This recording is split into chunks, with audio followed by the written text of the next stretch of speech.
ہمیں ماں باپ کے لیے اوپر اف کرنے تک کے لیے منع ہے، اور ایسی سینکڑوں احادیث مبارک موجود ہیں نبی پاک صلی اللہ علیہ وسلم کی، اور قرآن بھی ہمیں ماں باپ کے حقوق کے حوالے سے بتاتا ہے، لیکن بہت معذرت کے ساتھ ہم وہ کام نہیں کر رہے، ان کاموں سے دور ہیں، محبت آنسوؤں سے بو رہے ہیں، زمیں کا سینہ خون سے دھو رہے ہیں، گما تم کو کہ رستہ مل رہا ہے، یقین مجھ کو کہ منزل کھو رہے ہیں۔ تو کہنے کی مراد یہ کہ ہم اپنی منزل سے دور جا رہے ہیں، اپنے مقصد سے دور جا رہے ہیں، ہم رب العالمین اور رحمت للعالمین کے فکر و فلسفے سے دور جا رہے ہیں، ہم نے وہ کام نہیں کر رہے جس لیے ہم مسلمان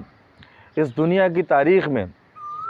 بہترین غلام اور بدترین حکمران ثابت ہو رہے ہیں،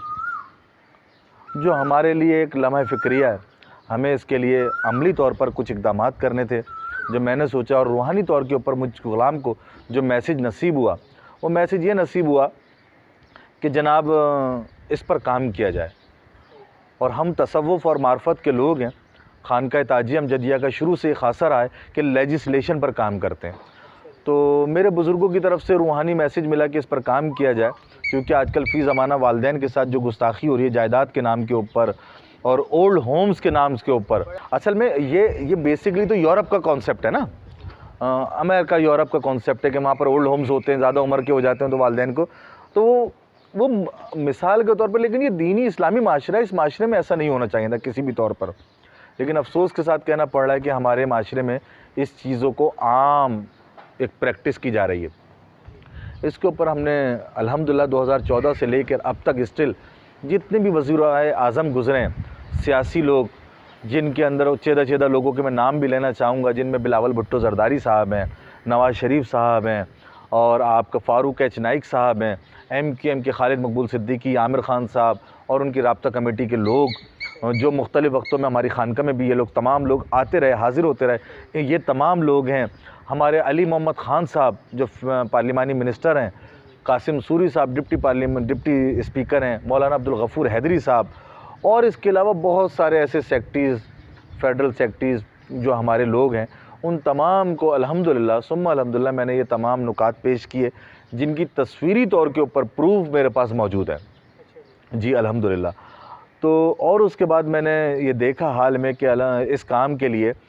ہمارے صدر پاکستان کا میں بہت زیادہ شکر گزار ہوں، ڈاکٹر عارف علوی صاحب کا، جنہوں نے انیشیٹو لیتے ہوئے ایک آرڈیننس پاس کیا، پہلے سینٹ سے پاس ہوا، اس کے بعد انہوں نے جو ہے آرڈیننس پاس کیا والدین کے حقوق کے اوپر، اور ان تمام حکومتی پارٹی کا، خصوصاً عمران خان صاحب کا بھی شکر گزار ہوں، اور تمام اپوزیشن پارٹیز کا، اور جو لوگ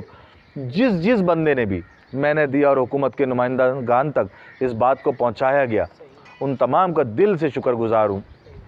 کہ انہوں نے میری بات کو سنا اور مجھ غلام نے توجہ مبذول کرائی۔ یہ کام حکومت نے کیا ہے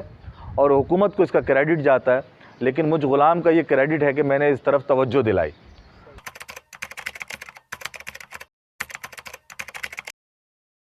وہ اس کے لیے میں ایک شعر کہتا ہوں کہ ہم اپنے شہر میں ایسی دکان کھولیں گے جہاں آ کے فقط بے زبان بولیں گے، جو کوئی کام نہیں کر رہا وہ ہم کام کریں گے، اور الحمدللہ یہی درس ہے، یہ درس کربلا کا ہے کہ خوف صرف خدا کا ہے۔ بی بی سیدہ پاک سلام اللہ علیہ کی شان میں جو گستاخی ہوئی، اس میں سب سے پہلے آگے مجھ غلام کو سندھ میں شرف ملا، کیونکہ میں پیغمبر زہرا کا بچہ ہوں، حضرت بابا سید محمد تاج الدین ناگپوری رحمۃ اللہ علیہ کا، اس حوالے سے صحابہ اکرام کی شان میں گستاخی ہوئی، اس کے اندر سب سے پہلے الحمدللہ میں آگے سے آگے رہا، جو بھی میری کوششیں رہیں۔ اس کے علاوہ ہم نے مدرسہ اور یتیم خانے کی سنگ بنیاد رکھا، اور میڈیکل کیمپس کے حوالے سے تمام laparoscopic surgeon, گیسٹرونٹولوجسٹ، child specialist, sugar کا ڈاکٹر، یہ تمام اسپیشلسٹ ہمارے یہاں ہر مہینے میں 4 دن بیٹھتے ہیں۔ اور اس کے علاوہ جو ہم کام کر رہے ہیں، کسی بھی اسپورٹس کی ایکٹیویٹی ہو، اس کے علاوہ روزگار کے حوالے سے کوئی ایکٹیویٹی ہو، بچیوں کی شادیوں کے حوالے سے ایشو ہو، مسجد اور خانقاہوں کے حوالے سے بلوں کو مستثنیٰ کرنا، خمس کے اوپر سادات کے لیے، کیونکہ زکوٰۃ ان پر نہیں لگتی، خمس کے حوالے سے ان کو اس حوالے سے خمس پہ قانون سازی کرنا سادات کے لیے، اس پر بھی میں نے مجھ غلام نے کچھ کاوشیں کی ہیں،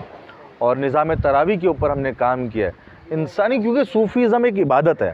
میں اس کو عبادت سمجھ کے کرتا ہوں، نعت خوانی اور قوالی ہے، لیکن انسانیت کی خدمت سب سے بڑی صوفیزم ہے۔